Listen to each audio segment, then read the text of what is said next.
Do'n pa lang sa bloodline ko sa ina ko, royal blood na ho ako. Okay? So, mangusin kay Marcos ako, royal blood pa rin ho ako sa nanay ko. Oo. Katulad nga ho nung sinabi ko, mangusin o Marcos. No? Walang bearing ho sa akin yun. Kasi yung nagsilang sa akin, yung dugo ko royal blood na ho.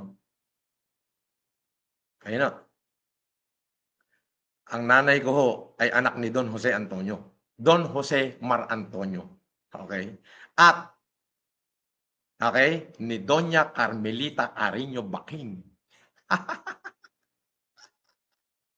Okay?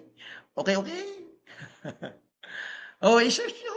Ang tatay ng nanay ko ay si Don Jose Antonio ng Bulacan, Bulacan.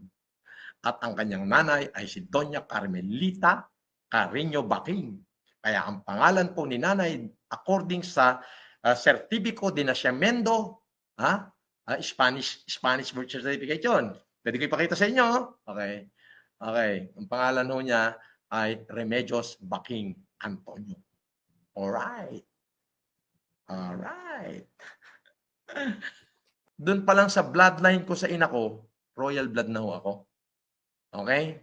So, mangusin kay Marcos ako, royal blood pa rin ho ako sa nanay ko.